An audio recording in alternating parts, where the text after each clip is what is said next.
What's up, guys? Today I'm going to be showing you step by step how to install a battery shutoff switch. Basically what this does is it's like a little key that kills power to the vehicle. This is a bridge that goes on the ground cable of the battery. We're going to be putting this on our 6.5 diesel today, so we're going to be installing 2 of these. We've been having some battery drain issues. This is more of a temporary solution just so we don't get stranded somewhere. But let's get into it.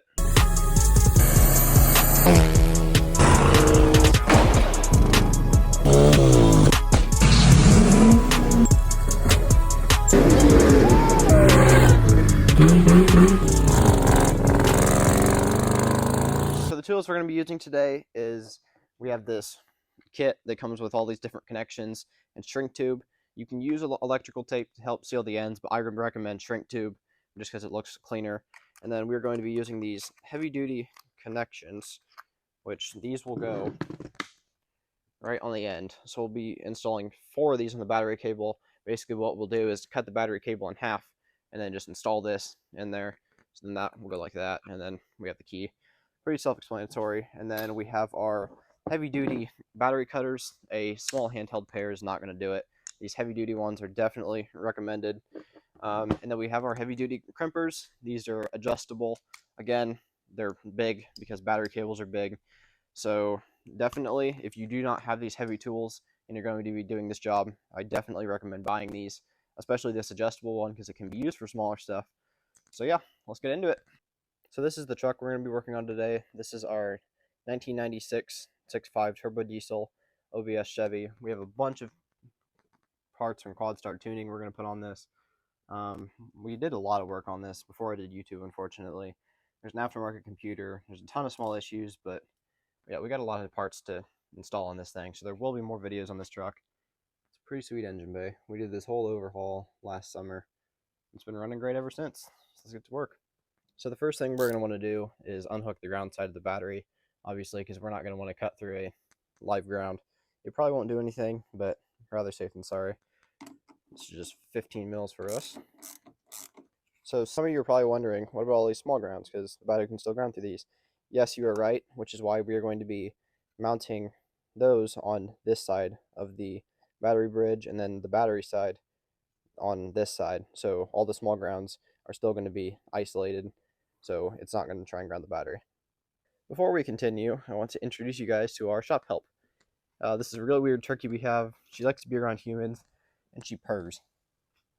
So now that we got both sides unhooked, it is time to cut the ground, which kind of feels wrong, but I've got to cut it just like that. Oh, these clippers are nice. So now you should have one end like this. For me, I'm doing a diesel, so I'll have 2. Alright, so now we got our wire stripped. You just want to grab it and twist it to make sure it's all bunched together. We already have our correct shrink tube. Find the smallest one you can that fits over everything. Slide it down to the very bottom, and then you want to find your correct connector. Make sure it faces the right way. And then you just slide that over there. Make sure it's pressed on there good. There should be a tiny bit of wire at the top right here, just the tiniest bit. And then we're going to crimp it. So the easiest way I found to do this is just to put it in a vise, and then we already have this set up correctly. You just want to go right over it,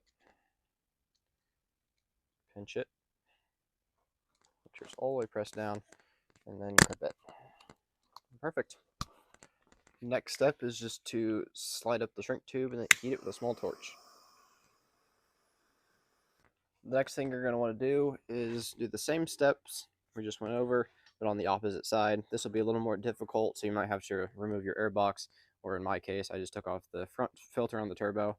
The other side is going to be a little more difficult, but if you're just doing this on a gas engine, then you shouldn't have to worry about tight spots like that.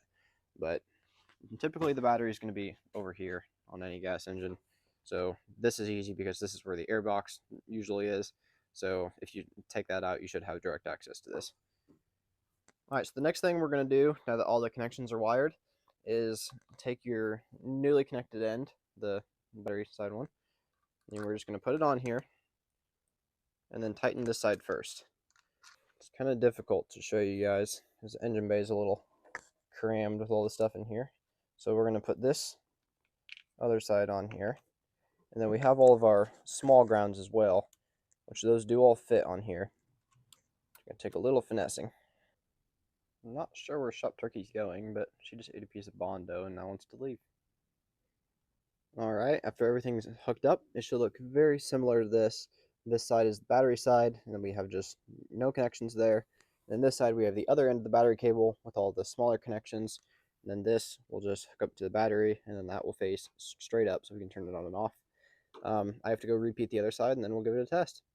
Alright, so how this thing works is when the key is in it, it is on, and when the key is loose and pulled out, it is off.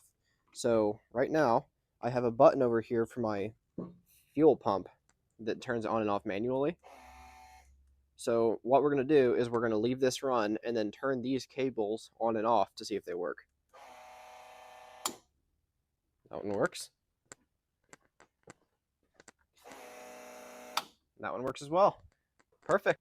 So that's going to be it for today's video. Thank you everyone who was watching. Like I said, we have an armload of parts from QuadStar Tuning we're going to be putting on this truck. Four-wheel drive actuator we need to replace. I want to adjust the bed stack. Rear bumper swap. Got a little bit of body work here and there. Maybe chrome swap bumpers, but there's definitely going to be a lot more of this truck on the channel coming up here real soon. But yeah, thank you guys for watching. See you guys in the next video.